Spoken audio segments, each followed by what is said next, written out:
Alhamdulillah, alhamdulillah min rabbil nasta'in. Wala aqwata illa billah wala udwana illa zalimin. Wassalatu wassalamu ala asyrafil anbiya'i wal mursalin wa alihi washabihi ajma'in amma ba'du. Al-Fadil yang saya muliakan, Tuan Mudir, Tuan Haji Mudir yang saya hormati, para asatizah, para pelajar, para jemaah muslim-muslimat yang dirahmati Allah sekalian. Saya memanjatkan rasa syukur sebab hari ini telah barangkali kali kedua kunjungan saya di sini. Kali pertama, kata silap, saya ceritakan tentang keagungan tamadun Islam Melayu di bumi ini.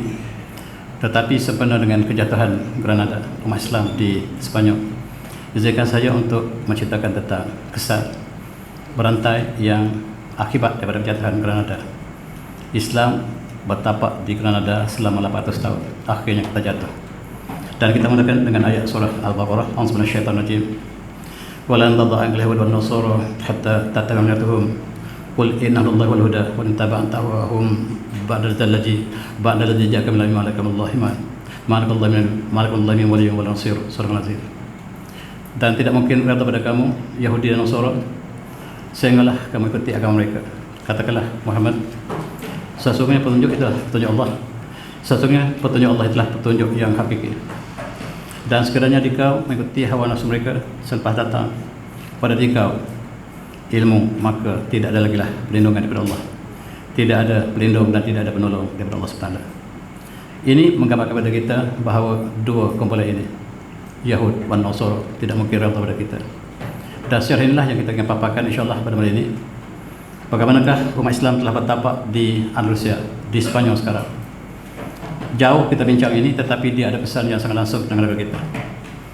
Dan selepas jatuhnya Granada inilah maka kita dijajah. Dan kesannya bertimpa-timpa. Inilah gambar yang cukup menjadi khalifah kita terakhir. Khalifah kita terakhir iaitu Abu Abdullah Bani Ahmad yang sebelah kiri, yang menunggang kuda menyerahkan kunci kota Granada kepada Raja Kristian iaitu Ferdinand dan Isabel. Cukup menyayati. Selama 800 tahun kita bertapak di Sepanyol. Ketika itu kita panggil Andalusia. Tetapi hari ini pada bulan Januari 1492, 800 tahun kemudiannya kita telah jatuh. Islam tidak jatuh, tetapi umat Islam yang jatuh. Dan gambar ini cukup menjadi maka Khalifah Islam di Sepanyol telah berakhir pada bulan Januari pada tahun 1492. Dan mereka merayakan kemenangan ini dengan begitu besar. Mereka merayakan setiap tahun dan tahun demi tahun mereka merayakan sebagai hari kemerdekaan mereka. Kita merayakan pada 31 Ogos hari perayaan kita. Tetapi umat Kristian di Andalusia ataupun Sepanyol sekarang, mereka merayakan pada 3 Januari setiap tahun, dan sekarang sudah mencapai 500 tahun lebih kejatuhan kita di Sepanyol. Ketika kita berada di Sepanyol, kita telah membuka satu lembaran sejarah tamadun yang tidak ada tandanya di Eropah. Kita mengubah Eropah daripada zaman gelap kepada zaman keagungan, tetapi jasa kita selama 800 tahun tidak pernah dikenang oleh mereka.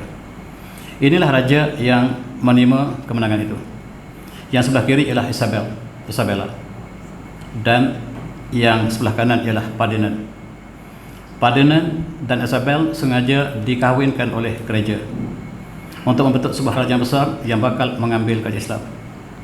Dan Isabel ini ialah asalnya orang Islam, moyangnya orang Islam, dan dia adalah cucu Rasulullah. Dan subhanallah, moyangnya bernama Isabel, telah murtad, dan nama asalnya lah Siti Zubaidah, tak salah saya, Zaidah. Siti Zaidah lah ialah yang menjadi anak ananda atau putri kepada khalifah kita di Sepanyol yang kemudiannya telah murtad. Dan inilah cucunya yang juga nama Isabel yang telah murtad. Walhamdulillah. Dan orang murtad ini dia sangat dendam dengan Islam.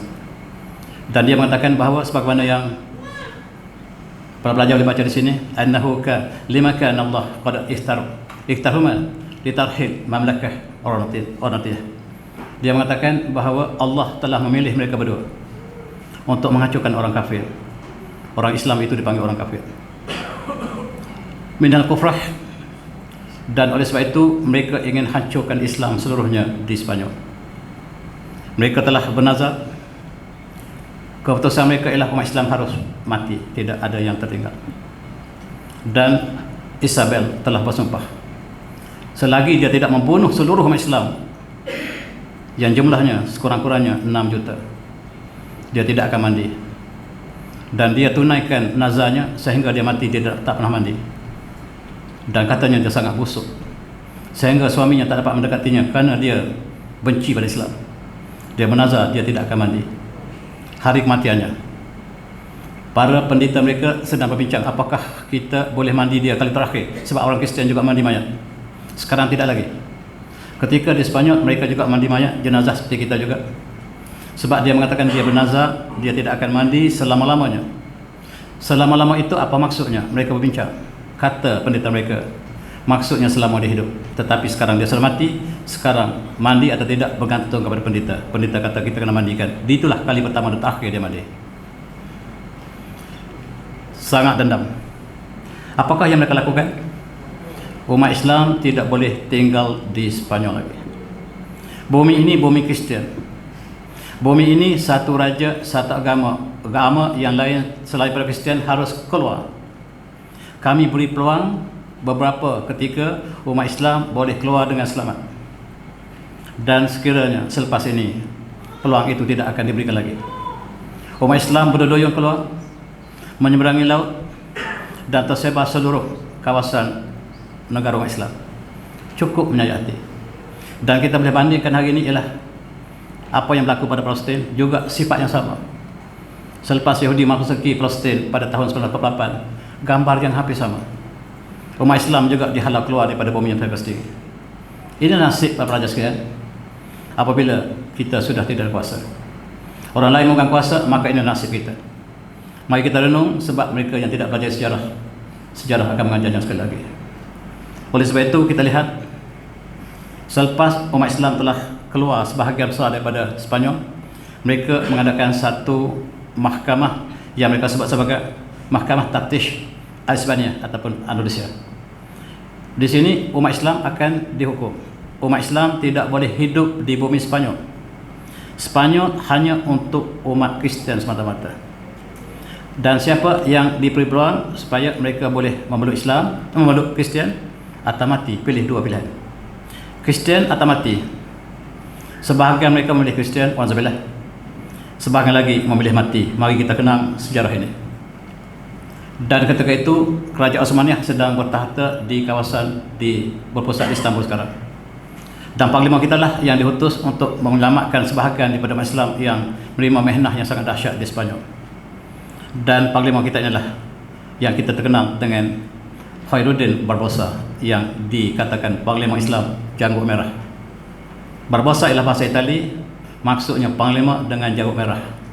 Dan dia menyelamatkan dengan banyak, dan dikatakan dia telah menyelamatkan banyak orang Islam daripada Sepanyol. Sekurang-kurangnya 70,000 umat Islam diselamatkan daripada Sepanyol. Sebahagian besar dibunuh, dan dengan 36 kapal berulang-alik daripada Osmaniyah menuju ke Andalusia dan membawa sakit-bakit umat Islam yang masih dapat diselamatkan. Yang lain dibunuh sepenuhnya. Dan adik-adik, kita tengok juga dalam televisyen kisah Jack Bradley ataupun Jack the Sparrow.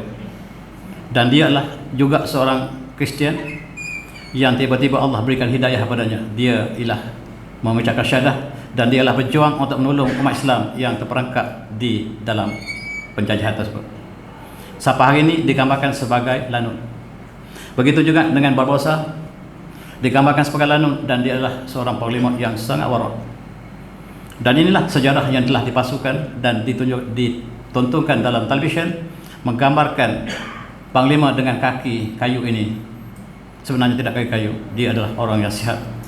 Dan kerana mereka benci kepada panglima yang menolong umat Islam di Sepanyol inilah, mereka telah jadikan kisah yang berbagai untuk menghina Islam dan menggambarkan Islam sebagai lanun. Dan adik-adik, kita lihat begitu juga Jack the Sparrow, yang dia selalu membawa burungnya dan dia menolong umat Islam yang terperangkap. Dan inilah di antara sejarah umat Islam yang malang di Sepanyol. Kemudian beberapa tahun kemudian, raja mereka bernama Raja Philip kedua memberikan arahan kepada setiap pengembara mereka, kamu keluar daripada Spanyol dan mencari kepala umat Islam. Siapa yang membawa kepala umat Islam dibayar dengan uang emas. Dan mereka berebut-rebut keluar daripada Spanyol sampai ke alam Melayu, bukan mencari rempah tetapi mencari kepala. Setiap kepala dibayar dengan emas. Dan dikatakan bahawa pengembara mereka berjaya membawa balik ke Spanyol 60,000 kepala, termasuk kepala moyang kita. Setiap kepala diberikan emas yang banyak. Mereka mengatakan Islam tidak boleh hidup di atas muka bumi sebagaimana mereka sebut sekarang. Dan Allah ingatkan kita, wala tada'al yahud wan nasara hatta tabi'a millatahum. Mereka tidak akan bergantung pada kita sehinggalah kita ikuti agama mereka. Dan nasib umat Islam sangat malang, sebab mereka tidak pernah datang untuk mencari rempah, mereka datang untuk mencari kepala. Mereka sangka bahawa hanya umat Islam yang berada di Spanyol dan di negara Mesir itu saja umat Islam. Dia tidak sangka bahawa di alam Melayu ini semua umat Islam. Dan Raja Spanyol ini mengutuskan tentera mereka untuk membawa kepala daripada alam Melayu. Dan kebetulannya Melaka telah diambil alih oleh Portugis dan mereka mengambil kepala di Filipina. Nasib Filipina sangat malang, sehingga pulau yang mengembangkan Islam menjadi pusat Islam yang besar di Manila ini, ataupun Manila nama asalnya, telah dimurtadkan 100%, sehingga Manila sekarang, Filipina, menjadi bumi murtad 100%. Ini antara arahan daripada Raja Philip. Dan pulau yang kita sebut Pulau Maharaj ditukar menjadi Pulau Filipina sampai hari ini. Barangkali adik-adik tidak pernah tahu bahawa Filipina nama asalnya lah Pulau Maharaj, dan ditukar menjadi Filipina sampai hari ini, mengambil sempena nama Philip yang kedua yang sangat ganas dalam konteks dalam Islam. Dan selepas itu mereka memberikan uangnya banyak pada siapa yang dapat bawa kepala balik, kepala umat Islam.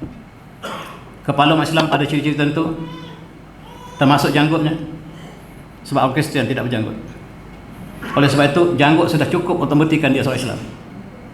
Maka kepala inilah yang dipersembahkan pada rajanya. Rajanya sekarang menggunakan kepala itu untuk membuat istana yang besar. Gereja di Lisbon digunakan daripada kepala umat Islam yang dibawa balik ke Portugal. Dan itu nasib umat Islam apabila kita tidak kuasa. Selama 800 tahun kita bertahta di Spanyol, kita melakukan pemerintahan yang adil saksama, memberikan ruang kepada orang Islam dan bukan Islam, dan ini terpahat dalam tulisan emas yang dikagumi oleh pengkaji yang sebenarnya. Dan oleh kerana mereka tidak ada ilmu pelajaran, mereka ingin datang ke Madinah. Kenapa mereka ingin datang ke Madinah? Untuk mencuri jasad Rasulullah. Subhanallah. Tugas mereka ialah dihantar Columbus untuk mencari jasad Rasulullah dengan cara apa sekalipun harus dibawa balik ke Vatikan. Kenapa orang Katolik sangat berminat untuk membicarakan? Mereka membicarakan walaupun ditemui seketul tulang, mereka akan bawa ke mahkamah. Dan mereka ingin membawa jasad Rasulullah dibawa kembali ke Vatikan dan dibicarakan. Dan pelayar mereka bernama Columbus tersesat jalan nak pergi ke Madinah sampai ke Bahamas. Dan di Bahamas ini mereka mendakwa mereka temui benua Amerika, bohong. Sebab di situ penuh dengan agama Islam. Orang Apache, orang India Merah, Red Indian telah beragama Islam. Mereka telah mengembara sejak zaman sebelum Andalusia lagi. Sebelum zaman Andalusia dan juga Osmania. Mereka telah membina satu empire besar di sana. Peta Amerika dilukis umat Islam sebelum Columbus datang lagi. Ini peta umat Islam, lukis, dan umat Islam telah melukis peta dunia. Dan adik-adik kita telah lukis peta dunia di atas globe. Dan kita namakan tempat-tempat tersebut. Kita namakan pulau yang bernama Al-Hawa, sekarang disebut Hawaii. Kita sebut Siberia, sekarang Siberia. Kita sebut Johor, sekarang asalnya Johor. Yatoba, kita terkadang Yatoba, sekarang Tasik Toba, dan lain-lain. Kita boleh lihat satu persatu umat Islam menamakan nama-nama ini. Termasuklah benua nama-nama di Amerika Selatan masih kekal dengan nama Islam yang bukan nama Islam, nama Arab. Pelayar Arab telah melukis peta dan mereka mendakwa mereka lah yang menemui Amerika. Mereka nak datang ke Madinah tapi tersesat. Dan umat Islam telah ramai di sana. Dan inilah umat Islam yang masih tinggal sakit baki. Kumpulan Indian inilah mereka lah Islam yang kekal. Mereka dibunuh apabila Eropah telah masuk ke Amerika. Mereka membunuh seluruh penduduk asal yang tinggal sakit baki yang sekarang telah dimurtadkan. Nama mereka masih kekal dengan nama-nama Arab. Al Pacino, kalau ada Al depan itu maksudnya orang Arab. Al Gore, maksudnya dia pernah orang Arab. Kalau ada kalimah Al di depan itu maksudnya dia kalimah Arab. Alkohol, alkaline, algae, alkane, semuanya kalimah Arab. Elephant, alfil. Dan kita boleh teris satu persatu istilah yang kita guna sekarang, menunjukkan bahawa kitalah yang mengajak Eropah dalam ilmu ini. Sayang, masyarakat Indian telah dimurtadkan. Dan kita lihat 120 juta umat, sebahagian besar umat Islam dibunuh oleh orang Eropah. Mereka mengambil bumi Amerika sebagai bumi mereka. Mereka mendakwa bahawa Amerika lah bumi yang mereka temui, sedangkan umat Islam lukis peta jauh lebih awal dari mereka. Pada tahun 800 umat Islam telah berkumpul di sini dan telah membina satu tamadun yang besar sebelum Columbus datang. Dan kita lihat satu sejarah, bagaimanakah orang Katolik untuk mengambil jasad Rasulullah. Kali pertama ialah kisah mereka menghantar dua wakil mereka dari Vatikan yang katanya asal daripada Morocco Maghribi untuk menggali jasad Rasulullah. Kemudian diikuti oleh Alfonso de Albuquerque untuk mencari untuk misi yang sama. Dan dalam misi pertama ini kita lihat Raja Nuruddin Az-Zanki, Mahmud Az-Zanki, Raja Saljuk yang bertapak di Damaskus, bermimpi bertemu Rasulullah sebagaimana diriwayatkan pada tahun 557 Hijriah. Maka Rasulullah dalam mimpi itu mengatakan, anqizni min hadzain. Dan Rasulullah berkata berkali-kali mengatakan, tolong saya dan selamatkan saya daripada dua orang ini. Rasulullah tunjuk dua orang yang wajahnya, mukanya merah. Dan oleh sebab itu Raja Zanki bangun terkejut dan dia bersolat kembali. Dia bangun, berwuduk dan bersolat kembali. Tiba-tiba dia bermimpi yang sama. Rasulullah katakan, anqizni, selamatkan saya min hadzaini, daripada dua orang yang ditunjukkan wajahnya. Dan Raja Zanki tidur sekali lagi, 3 kali berturut-turut dia bertemu dengan Rasulullah. Rasulullah minta dia selamatkan dirinya. Dan selepas mimpi yang ketiga, dia tidak tidur lagi. Dia memanggil Perdana Menterinya Jamaluddin Al-Mausuli. Wahai Memanda, apakah gerangan apa yang saya mimpi tadi? Mimpi Rasulullah adalah mimpi yang benar, wahai tuanku. Dan sekarang saya cadangkan tuanku segera ke Madinah. Ada sesuatu yang tidak kena dengan jasad Rasulullah. Tuanku segera, dan jangan maklumkan pada siapa, kita berdua dan saya sediakan satu pasukan untuk kita sama segera ke Madinah. Dan itulah yang saya dapat tampilkan misi tuanku. Mereka segera sampai ke Madinah tanpa ada makluman kepada Gubernur Madinah ketika itu. Gubernur Madinah terperanjat apabila Raja Zanki sampai di Madinah. Bahkan tuan-tuan boleh saya baca. Dan katanya kepada Gubernur, saya datang bukan apa-apa, wahai Gubernur, saya ingin berikan hadiah kepada penduduk Madinah. Saya ingin bersedekah pada seluruh penduduk Madinah dan kumpul penduduk Madinah seluruhnya. Dan pada petang itu Baginda Zanki telah memberikan hadiah, membuatkan jamuan yang besar, dan sambil-sambil dia perhatikan wajah yang dia lihat dalam mimpinya. Tidak ada. Dan dia mengatakan, apakah ada lagi? Hal baqi ahadun lam ya'khudh syai'an min sadaqah? Kata Raja Zanki, apakah ada lagi yang tidak dapat mengambil sedekah yang saya ingin sampaikan ini? Kata mereka, ada lagi. Tidak ada seorang pun, kata penduduk gubernurnya, illa rajulaini maghribain, kecuali 2 orang daripada Maghribi. Dan mereka tidak mengambil sesuatu sebab mereka orang kaya. Mereka ialah orang yang sangat-sangat alim, wara', dan mereka sentiasa bersedekah setiap hari. 2 orang ini sentiasa bertahajud dan sentiasa melawat kubur Baqi' di sebelahnya, dan sentiasa berpuasa, melakukan segala kebaikan, dan mereka tidak perlukan sedekah. Mereka adalah orang kaya. Dan kata Baginda Zanki, di manakah rumah kedua-duanya. Dan mereka mengatakan rumahnya sangat hampir dengan kubur Rasulullah. Ribat bi qarbi al-Hajrah an-Nabawiyah Syarifah. Dia tepi dengan bekas rumah Rasulullah, rumah Aisyah.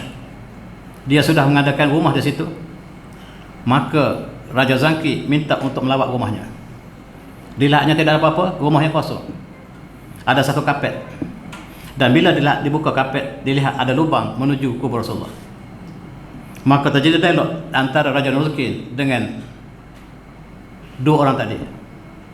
Maka mereka mengatakan mereka diutus oleh Vatikan, diutus oleh penguasa gereja untuk menggali kubur Rasulullah, dan hanya sedikit lagi untuk sampai ke jasad Rasulullah. Subhanallah.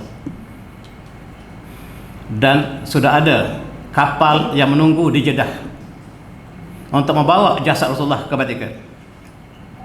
Dan tuan-tuan boleh baca kisahnya. Maka diberikan hukuman. Selepas dipukul barulah diberitakan sebenarnya dia adalah wakil daripada Vatikan untuk menggali kubur Rasulullah dan dibawa kembali ke Vatikan untuk dibicarakan. Subhanallah. Dan Raja Zangki memberikan hukuman mati kepada kedua-duanya. Oleh sebab itu Raja Zangki memerintahkan supaya kubur Rasulullah dilingkungi dengan tembaga.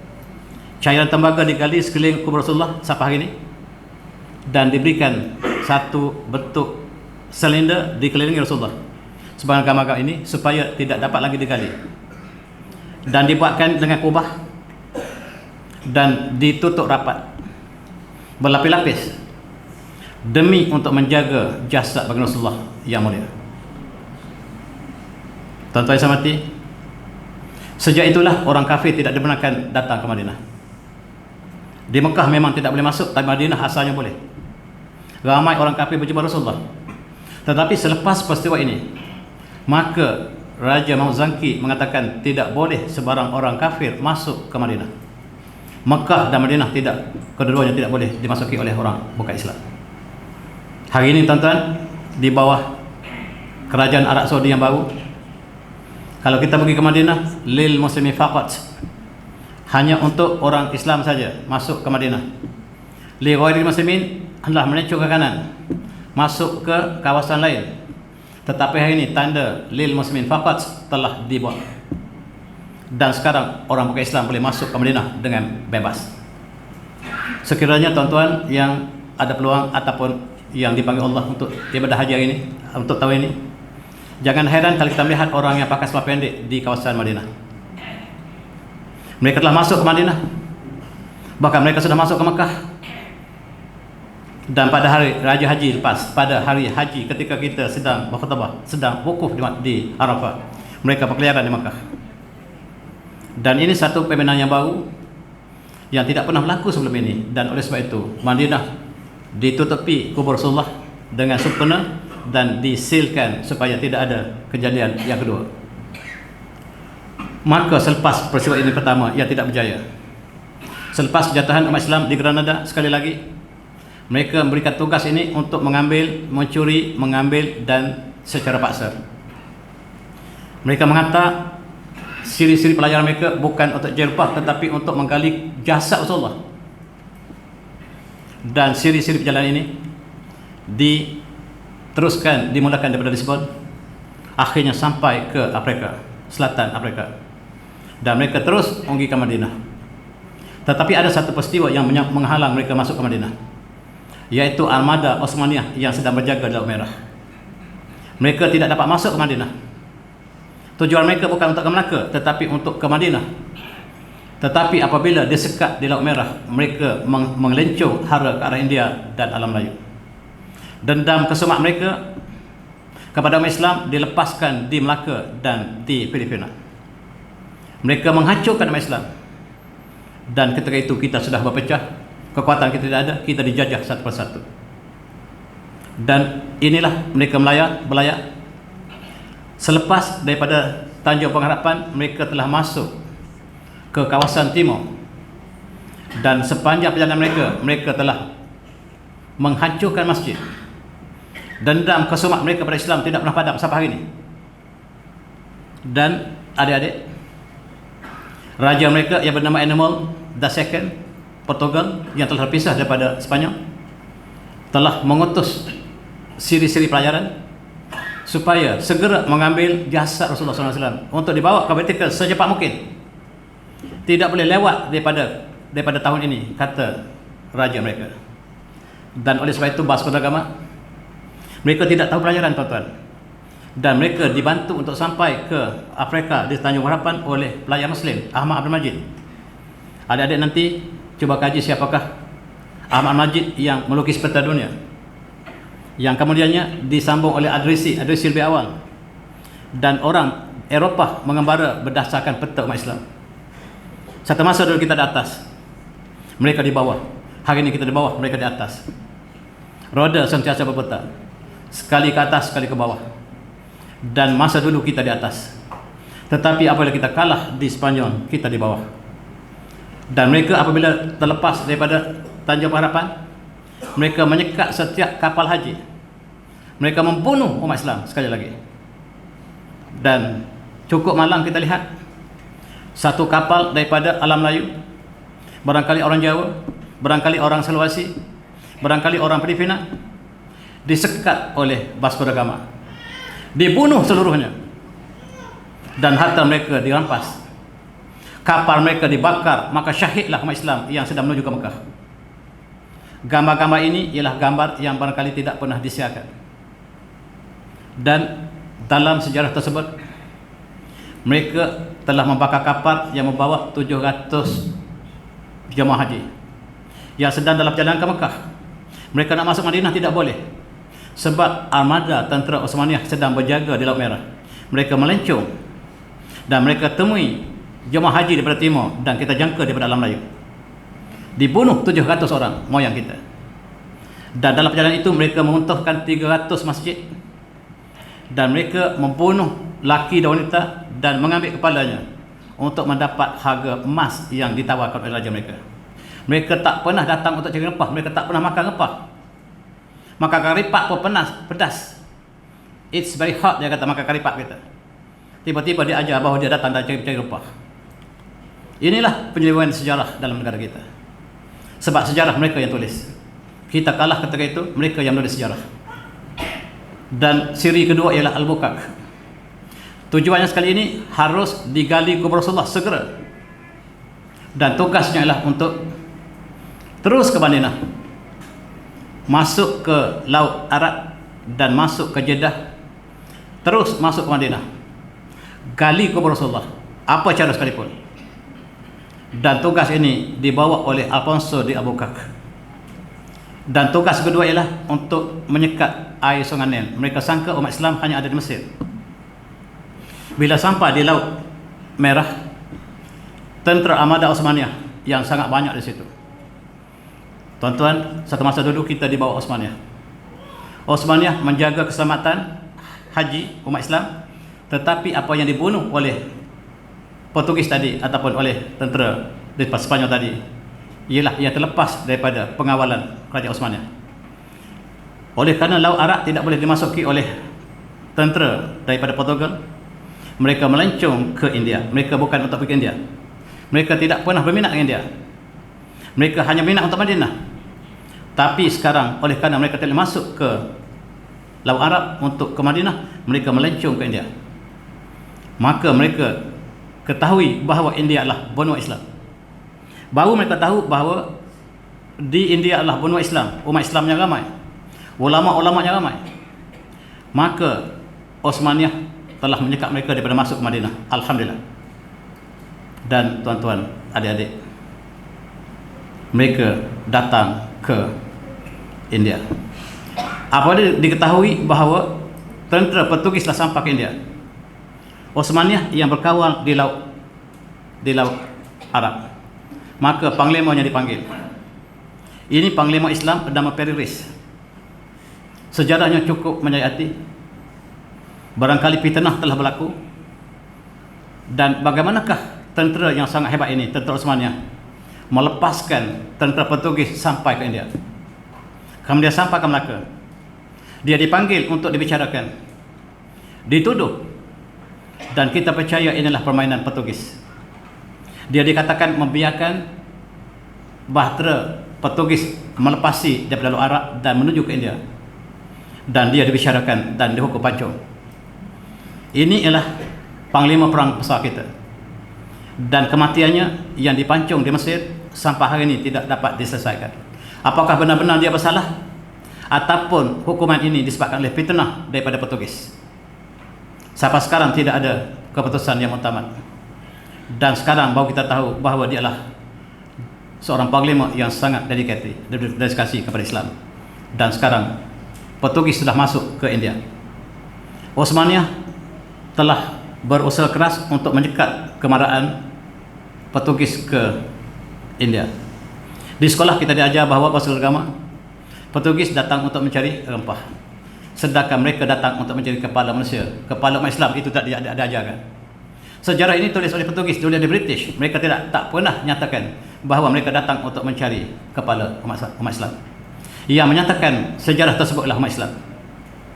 Dan mari kita lihat sebuah kitab yang ditulis oleh Syekh Zainuddin Malbari, yang menulis kitab Fathul Mu'in yang kita belajar di madrasah barangkali. Dia adalah murid Ibn Hajar Al-Asqalani, dan dia menceritakan bagaimanakah dalam kitabnya Tuhfah Al-Mujahidin, dan boleh kita baca sekarang, asalnya dalam manuskrip, cukup menyayat hati apabila Portugis sampai ke India. Dan ketika itulah umat Islam telah berpecah belah, dan India sampai ke India, mula-mula sekali mereka membakar seluruh masjid yang ada di India. Di Kerala dan di Malabar ialah bumi Islam yang sangat kental, ditawan oleh Portugis. Umat Islam sangka mereka datang dan memberikan tempat di pelabuhan. Rupa-rupanya mereka datang untuk menghancurkan Islam. Al-Quran dibakar di India, di pelabuhan Malabar. Dan umat haji Islam untuk pergi ke jemaah haji tidak dibenarkan lagi. Mereka paksa untuk orang Islam memeluk Kristian, menyembah salib, dan untuk menghina Rasulullah. Sebab mereka datang ialah kerana untuk menggali kubur Rasulullah. Tetapi mereka tidak berjaya, dan mereka sangat dendam, dan mereka jadikan wanita sebagai hamba, dijual dan diperkosa wanita kita. Catatan yang dicatatkan oleh Syekh kita menunjukkan penyakit sifilis pertama yang disebarkan di Asia daripada datang dari tentera Portugis. Penyakit sifilis pertama di Asia ialah disebarkan oleh tentera Portugis. Dan kita boleh lihat mereka menawan umat Islam, membunuh mereka, dan menukar mereka menjadi Kristian, dan mencari tali barut mereka di India. Sebahagian umat Islam diberikan upah yang besar, dan mereka bersama Portugis untuk menghancurkan Islam sendiri. Dan ini dinyatakan secara jelas oleh tokoh kita Syekh Zainuddin Al-Malbari, dan tuan-tuan boleh baca, adik-adik juga boleh baca, tapi dengan syarat bahasa Arabnya baik. Oleh sebab itu, kita lihat bagaimanakah yang sebelah kiri menceritakan dengan detik yang sangat-sangat menyayat hati. Umat Islam diperkosa, dan sekarang telah diterjemahkan dalam bahasa Inggeris. Boleh kita baca dalam bahasa Inggeris. Tuhfah Al-Mujahidin ini sangat-sangat menyentuh hati. Saya baca berkali-kali, dan ini sangat menyentuh hati kita. Bagaimanakah apabila Islam kalah, mereka telah menjadikan Islam sebagai target mereka yang tidak ada kesudahannya. Akhirnya mereka sampai ke Melaka. Di Melaka mereka cuba lakukan sebagaimana di India. Di India mereka terus membunuh, tetapi di Melaka ada pasukan tentera yang hebat. Maka mereka menggunakan plan B. Plan A, sampai ke pantai, bunuh semua Islam, hancurkan masjid. Plan B, kita berpura-pura untuk berniaga. Mereka isikan kapal mereka penuh dengan rempah. Baru timbul rempah, mereka bertemu dengan sultan kita. Wahai tuanku, kami orang daripada jauh datang untuk berniaga dengan negara tuanku yang sangat kaya raya. Sudilah apabila tuanku berikan ruang kami untuk berniaga di sini.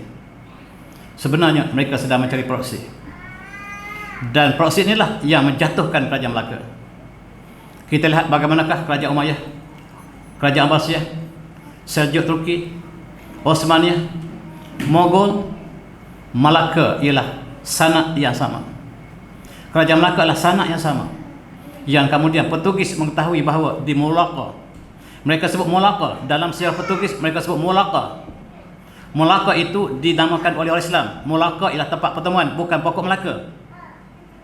Pokok Melaka tak ada mengena dengan sejarah kita. Dan Portugis menyebut Melaka, umat Islam menulis Melaka, orang Belanda sebut Melaka, orang Melaka sebut Melaka. Tuan-tuan, nama itu ada identiti. Dalam Melaka ini menunjukkan bahawa Islam telah bertapak di Melaka. Kita teruskan.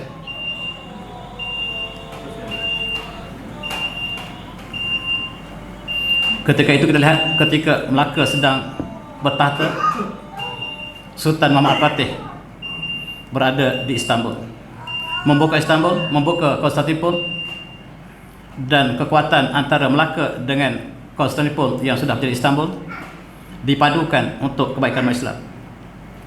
Dan umat Islam berulang-alik ke Istanbul, termasuklah Panglima Hang Tuah. Laksamana Hang Tuah juga diutuskan oleh raja untuk membeli meriam daripada Istanbul. Melaka ialah gubernur kepada Osmaniyah di Istanbul. Dan kemudian juga Aceh ialah gubernur kepada Osmaniyah di Alam Melayu. Wakil Osmaniyah ialah di Melaka dan Aceh. Sultan Mansur Shah dalam sejarah Osmaniyah disebut Mansur Pasha. Maksudnya lah gubernur kerajaan Osmaniyah di Alam Melayu, Sultan Mansur Shah, yang kemudiannya menyediakan bahtera yang besar di dunia. Ini bahtera Sultan Mansur Shah yang digunakan untuk haji dan terus ke Istanbul melalui bukan daripada Semenanjung Tanjung Harapan, tetapi mereka berlabuh di kawasan Laut Merah dan meneruskan perjalanan ke Istanbul. Ini kapal yang sangat besar yang boleh memuati gajah sebagaimana yang disebut di sini.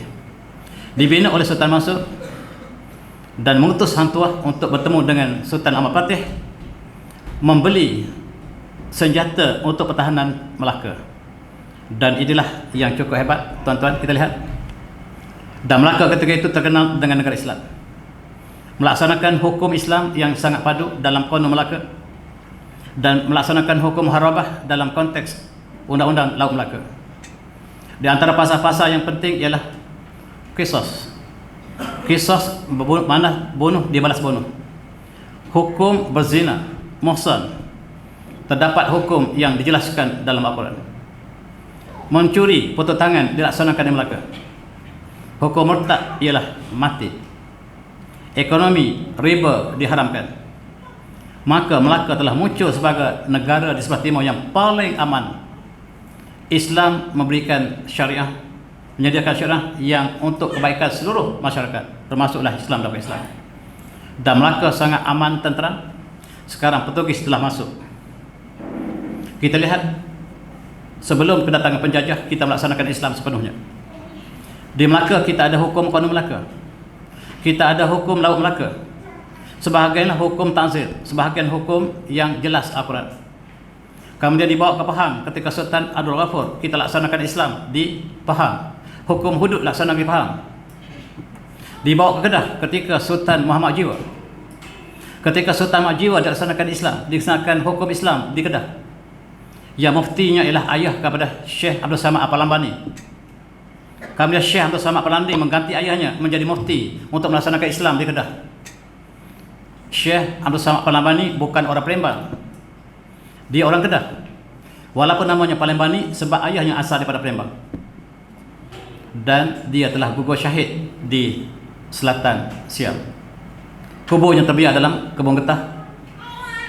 Dan itulah kekuatan Islam pada masa dulu. Akhir sekali dibawa ke Perak, Perak juga melaksanakan hukum Islam. Dan sebelum British datang sekini kita sudah ada land of the law, law of the land. Kita sudah ada hukum Islam sebagai undang-undang bertapak di negara kita. Bila British datang, mereka mengatakan kita tidak ada sebarang undang-undang. Maka untuk kita merdeka umumnya, kita harus mengambil undang-undang Kristian common law sampai hari ini. Dan mereka mengatakan kita tidak pernah ada undang-undang tertulis. Mereka bohong. Dan intelektual kita juga tidak menunjukkan bahawa kita ada undang-undang yang tertulis. Undang Qanun Melaka, Laut Melaka, Pahang, Kedah, Perak telah ada undang-undang bertulis. Kita ada Perlembagaan Negeri Johor, undang-undang tubuh negeri Johor, kita ada undang-undang tubuh negeri Terengganu, dan mereka mengatakan kita tidak sebarang undang-undang untuk merdeka. Maka harus kita menerima syarat-syarat yang tidak munasabah. Pertama, untuk merdeka haruslah kita meninggalkan Islam, mengambil undang-undang Inggeris yang disebut sebagai common law sebagai undang tertinggi negara kita. Dalam ekonomi kita harus kembali kepada kapitalisme, liberalisme, pragmatisme dengan menjadikan interest sebagai asas. Hari ini dasar negara kita dalam ekonomi ialah kapitalisme, liberalisme, pragmatisme yang diasaskan kepada interest. Sama ada kita sedar atau tidak. Bank Islam ada, tetapi bank negara masih mengamalkan interest sebagai asas ekonomi negara kita. Dan kita mengatakan kita negara Islam. Kalau kita negara Islam, tidak ada riba negara kita. Pinjam 100 ribu, bayar 100 ribu. Kalau pinjam 100 ribu, bayar 500 ribu, itu bukan negara Islam. Tuan-tuan semati, Melaka telah jatuh pada tahun 1511. Selepas kita lihat bagaimanakah Sultan memberikan ruang kepada Portugis untuk berniaga, tetapi bukan datang berniaga. Kapal mereka penuh dengan rempah, tetapi bukan untuk rempah. Mereka sedang mencari proksi mereka untuk menjadi tali barut. Melaka jatuh. Bukan kota Melaka yang roboh, tetapi kota Melaka diroboh dari dalam. Kita lihat bagaimanakah yang dinyatakan oleh Alfonso Bagak. Dia mengatakan kekuatan Melaka lebih hebat daripada Portugis.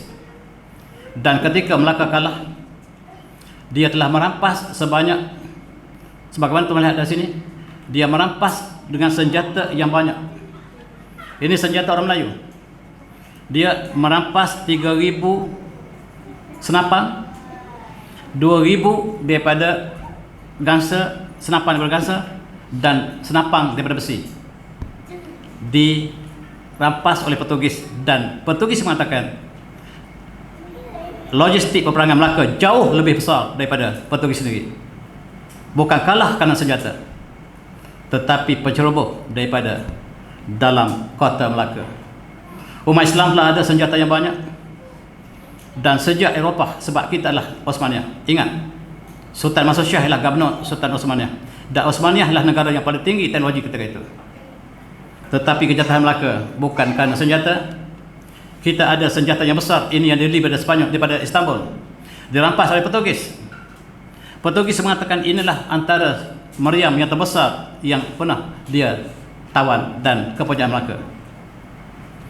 Dan Hitler pernah mengatakan bahawa sehina-hina manusia ialah mereka yang menolong musuh untuk menjajah negaranya sendiri. Tidak ada orang lebih hina daripada orang yang bersama dengan musuh untuk menjajah negara sendiri. Dan mari kita nilai sejarah negara kita supaya tidak berlaku. Dan tuan-tuan, ketika kejatuhan Osmaniyah, kejatuhan Spanyol, mereka mengadakan perayaan besar-besar di Vatikan. Mereka adakan di Saint Peter, tempat pusat Katolik. Yang menguasai Islam ialah Katolik, tuan-tuan, dan bukannya Ortodok. Ortodok tidak pernah berperang dengan kita, tak silap saya.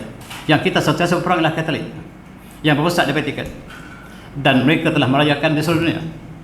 Ketika kejatuhan Granada, seluruh dunia merayakannya, tuan-tuan. Dan Portugis sangat takut pada Khalifah Osmaniyah yang masih ada ketika itu, dan mereka mencari tali barut mereka. Inilah panglima yang saya sebutkan tadi yang dihukum mati. Osmaniyah ada meriam yang sangat canggih, Eropah belum ada. Kita sudah ada torpedo, tuan-tuan. Torpedo kita ada ketika Portugis belum ada sebarang teknologi. Tetapi ini tidak dinyatakan dalam sejarah mereka. Sejarah yang tulis oleh orang Melayu sendiri mengatakan orang Melayu perangan keris, bohong. Sedangkan Portugis mengatakan yang kami rampas ialah meriam yang sangat besar, dan yang kami rampas ialah ribuan senapan yang digunakan oleh orang Melaka. Melaka tidak jatuh kerana logistik, tetapi kerana pengkhianatan daripada dalam. Inilah torpedo kita yang direka oleh masa Osmaniyah. Pada tahun 1633 kita sudah ada torpedo, Eropah belum ada. Kita sudah ada kapal selam, mereka belum ada. Kita sudah ada robot, mereka belum ada. Tetapi tuan-tuan, masa telah berlalu, sekali ke atas, sekali ke bawah. Roda telah berputar, sekali ke atas, ke bawah. Sekarang kita di bawah, mereka di atas. Dulu kita di atas, mereka di bawah. Dan jangan kita takut bila kita berada di bawah, sebab roda akan berputar, dan sebaik saja roda putar, kita akan naik dan mereka akan jatuh.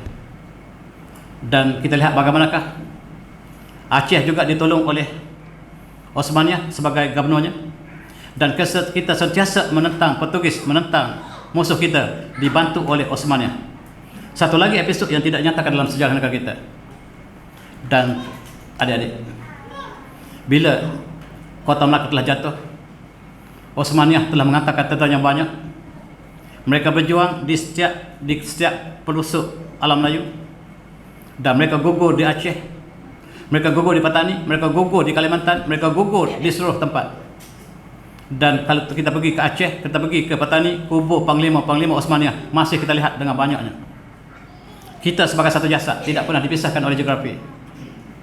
Dan ketika pakatan antara Jawa dan juga Aceh, Osmania untuk mengepung Portugis di Melaka, dan Melaka sudah hampir kalah. Tetapi ada pengkhianat daripada bawah sekali, tuan-tuan lihat. Pengkhianat datang daripada kerajaan Riau, Johor, Lingga, yang menolong Portugis, dan Portugis dapat bernapas. Ketika itu Portugis sudah hampir kalah, tetapi orang Johor memberikan makanan dan di atas daripada daratan, sebab laut telah terkepung, Portugis sudah hampir mati. Tetapi Johor yang memberikan bantuan kepada Portugis, dan Portugis sempat minta bantuan daripada India, dan kita kalah kembali. Mari kita pelajari sejarah ini. Dan orang tua berpantun, kalau roboh Kota Melaka, papan di Jawa hamba dirikan. Dan memang Melaka ada kota yang sangat kokoh. Dan bila jatuh Kota Melaka, Kerajaan Demak di Jawa didirikan dengan papan. Kerajaan Demak tidak sahabat Melaka, dan diasaskan oleh Raden Patah yang bentuk sebuah kerajaan Islam di Jawa. Kemudian dibantu oleh kerajaan-kerajaan lain yang sama-sama bersatu untuk menghancurkan Portugis, tetapi petualang daripada bangsa Melayu sendiri. Bangsa ini bangsa pengkhianat. Sejarah membuktikan bahawa bangsa ini bangsa pengkhianat. Bangsa kita, tuan-tuan, mari kita ambil pelajaran ini. Dan kerajaan yang bertapak di Jawa, kerajaan yang bertapak di Sulu, yang bertapak di Banjarmasin, Brunei, Pagaruyung, Cirebon bersatu untuk mengalahkan Portugis di Melaka, tetapi sentiasa ada pengkhianat yang bersama dengan musuh Allah. Mari kita ambil iktibar. Dan diteruskan perjuangan oleh pengganti-pengganti kerajaan Demak, termasuklah Adipati Yunus, dan kerajaan Cirebon yang kemudian datang kemudiannya, kerajaan Mataram, tetapi tidak cukup untuk menjatuhkan Portugis. Perjuangan diteruskan. Mereka meneruskan ke Maluku, mereka teruskan ke Ternate jatuh pada Portugis. Maluku asalnya nama Al-Mulku yang telah jatuh kepada Portugis pada tahun 1570. Satu demi satu bumi Melayu jatuh ke tangan penjajah, dan di sebalik daripada penjajah itu ada orang Melayu yang menjadi pengkhianat. Dan patung Alfonso Albuquerque diabadikan di Lisbon. Tuan-tuan melawat Portugal dan dapat saksi bahawa mereka menjadikan Alfonso Albuquerque yang menjatuhkan Melaka sebagai hero utama mereka. Mari kita kembali kepada Maharaj. Pulau Maharaj inilah pulau Islam. Dan Maharaj ini kemudiannya apabila Spanyol datang, mereka membunuh seluruh umat Islam di Pulau Maharaj. Mereka tukar nama menjadi Filipina sampai hari ini. Dan orang Melayu tak pernah tahu bahawa bumi Islam yang bernama Maharaj ini sebuah bumi yang sangat kental dengan Islam. Pusat mereka lah ia Manila, yang sekarang kita panggil Manila. Manila ialah kota murtad 100%. Dan cukup malang kalau kita melawat Manila, tuan-tuan. Di situlah bertapaknya Islam begitu lama, tetapi sayang telah dihancurkan oleh Spanyol sebagaimana mereka menghancurkan Islam di Granada. Dan kita lihat perjuangan-perjuangan kita yang terkenal yang bernama Labu-Labu sangat ditakuti oleh Magellan. Magellan datang untuk menghancurkan Islam, dan yang menolong Magellan di Melaka ialah orang Melayu.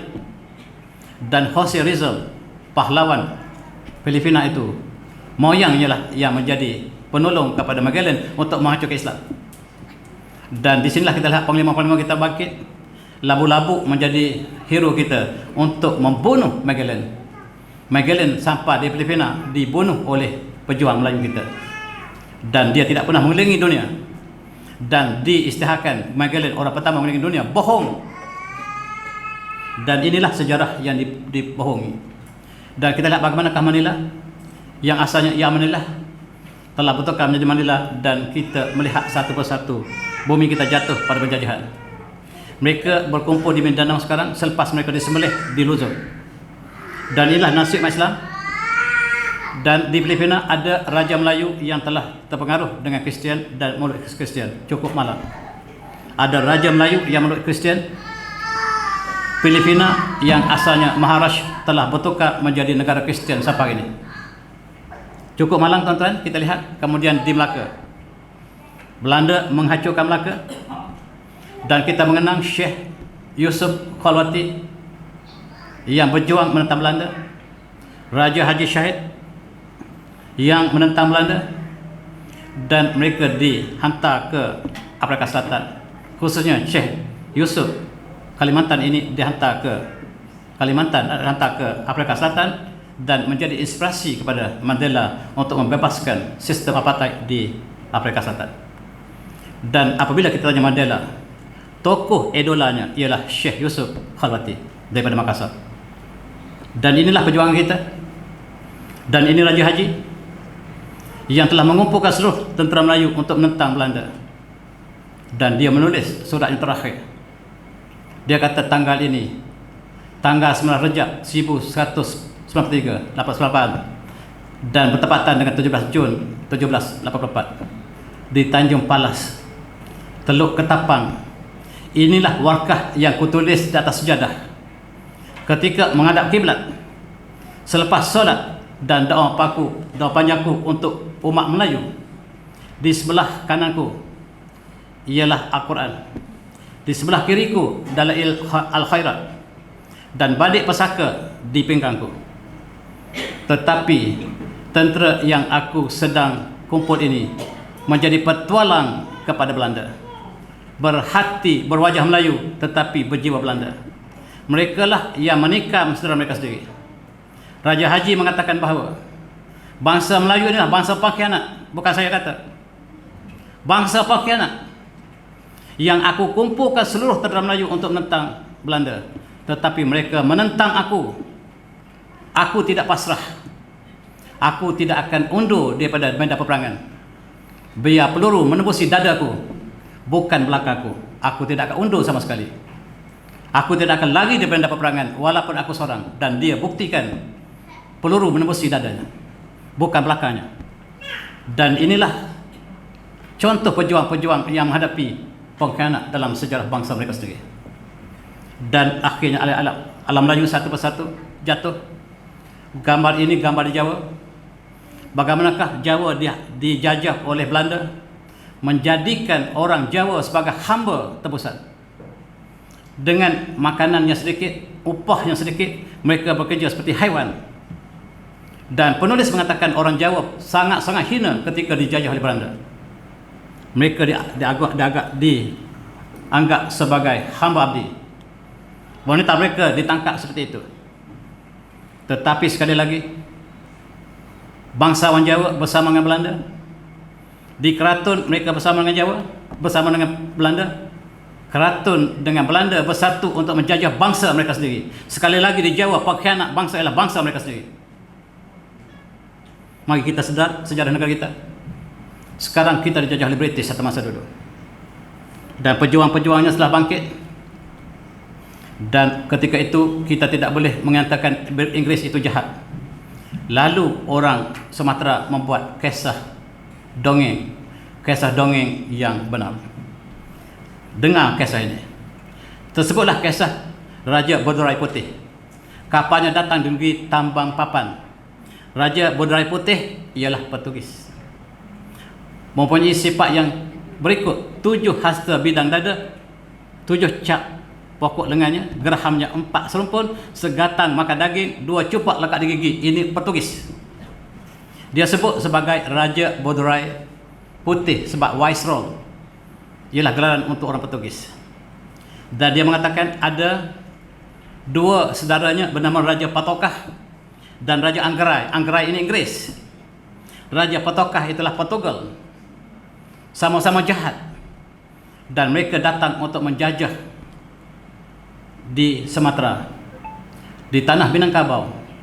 Mereka dapat menawan Puteri Minang Masak, Puteri Kasambung, Puteri Manah Emas, dan Puteri Gendam Gatosori.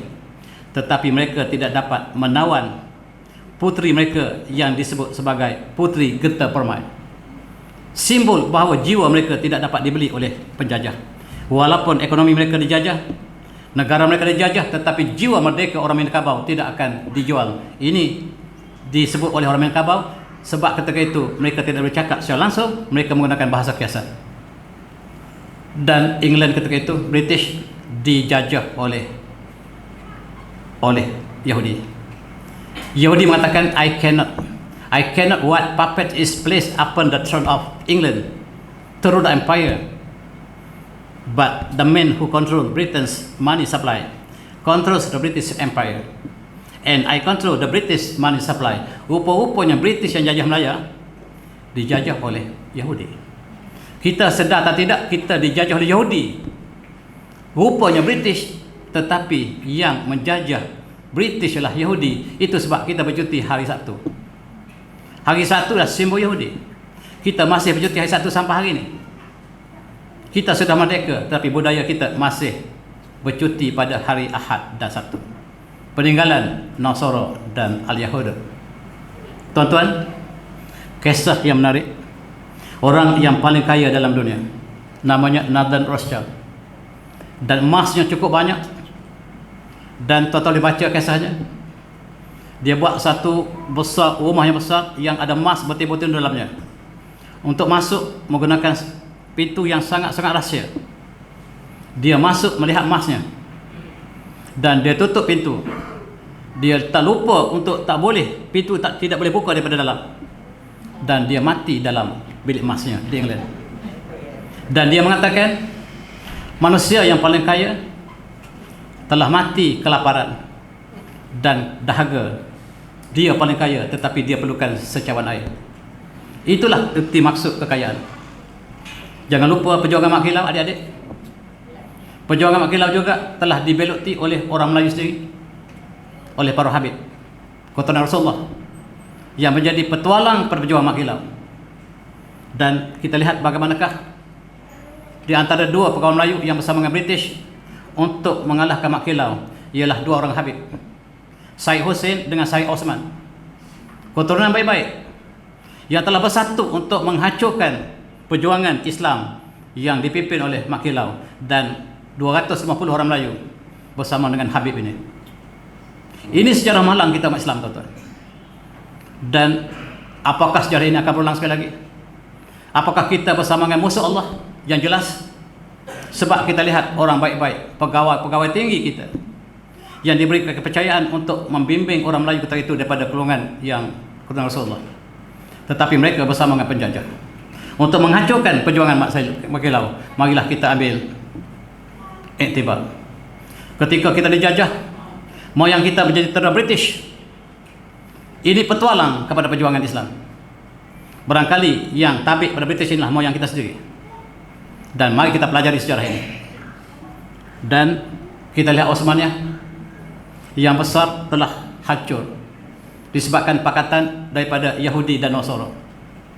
Pakatan daripada Perdana Menteri British yang bernama David Lloyd George dan pemimpin Zionis sebelah kanan bersatu untuk menghancurkan Osmaniyah dalam kurun yang ke-19. Mereka berpakat membentuk Perang Dunia Pertama. Perang pertama seluruh dunia bersatu untuk menghancurkan Osmaniyah. Bendera bola bintang Osmaniyah. Ketika mereka sudah bersatu untuk menghancurkan Osmaniyah, tiba-tiba Jerman bersama dengan Islam. Satu-satunya negara bukan Islam yang menolong Islam ialah Jerman. Itu sebab tuan-tuan sangat benci pada Jerman. Sebab tuan-tuan membaca sejarah British. British mengatakan bahawa Jerman membunuh 1 juta orang Yahudi. Kata Hitler, saya membunuh tidak semua. Saya tinggal separuh orang Yahudi supaya kamu tahu kenapa saya bunuh Yahudi. Tuan-tuan, yang dibunuh oleh Hitler ialah petualang-petualang Yahudi yang telah mencetuskan perang dunia pertama dan kedua. Dalam perang dunia pertama, kita lihat bagaimanakah Yahudi telah membentuk dua pasukan untuk menghancurkan Islam. Dalam perang pertama, kita telah kalah. Utsmania telah kalah dan Jerman telah kalah. Perang dunia pertama, kita telah kalah, dan nasib kita bila apabila Utsman kalah, maka seluruh negara Islam telah jatuh. Turki, Syria, Iraq, Iran, Mesir, Sudan, Libya, Tunisia, Algeria, Morocco jatuh serentak. Jatuhnya khalifah kita terakhir, Utsmania. Seluruh negara Islam jatuh serentak. Di alam Melayu jatuh serentak. Tidak ada satu negara Islam yang masih bebas, merdeka, tetapi dijajah seluruhnya. Malaya dijajah oleh British, Sumatera dijajah oleh Belanda, Filipina dijajah oleh Belanda, oleh Spanyol, Laos dan juga dijajah oleh Perancis, Kamboja dijajah oleh Perancis, Vietnam campa dijajah oleh Perancis, dan tidak ada satu pun negara Islam yang tidak dijajah. Dan benarlah apa yang disebut oleh Rasulullah dalam satu hadis yang mulia. Kita dimakan oleh tentera azab. Kita seperti makanan yang menjadi hidangan pada mereka. Dan dalam hadis ini Rasulullah bersabda, yushak an tada'a alaikum al-umam min kulli ufuq. Dan hampir-hampir kamu akan dikerumuni oleh umat daripada seluruh dunia, daripada seluruh ufuk. Kama tada'a al-akalah ila qasantiha, sebagaimana mereka sedang menjamu selera di medan, di atas meja makan.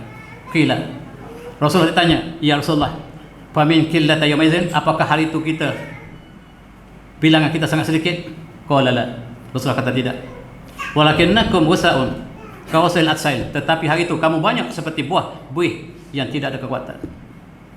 Ya jalruhan yujalruhan fi qulubikum wa yanza'u min qulubi anwikum, dalam kalbu kamu dicabut tentang kamu telah diserang oleh penyakit wahan, dan perasaan takut musuh kamu telah dicabut daripada hati kalbu musuh kamu.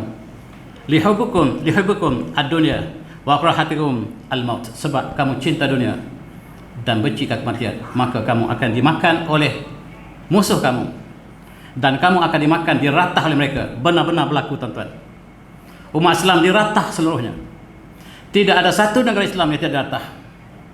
Dan setiap negara Islam, sama ada di Timur Tengah ataupun di Asia Tenggara ataupun India, Pakistan, semua diratah oleh tentera azab moden yang dipimpin oleh British, Perancis, Amerika, Spanyol, Itali dan seluruh negara Eropah bersatu untuk makan kita, sebagaimana yang digambarkan dalam gambar ini. Benar-benar kita dimakan. Dan adik-adik depan saya, isilah di dada kita dengan ilmu yang sepenuhnya. Sebab kita berjuang bukan dengan tenaga semata-mata, tetapi isilah dengan kekuatan iman, takwa dan tawakalah. Dan kemenangan bukan urusan kita. Urusan kita adalah berjuang. Kemenangan ialah urusan ilahi. Jangan kecewa apabila kita kalah, sebab tugas kita hanyalah berjuang. Dengan kata itu, nasihat saya pada adik-adik, jangan kecewa kalau kita kalah, sebab kemenangan ialah bukan urusan kita, urusan Allah. Dengan kata itu saya minta maaf banyak kalau saya terlalu panjang, dan saya sudahi dengan wabillahi taufiq. Assalamualaikum warahmatullahi wabarakatuh. Tasbih, assalamualaikum.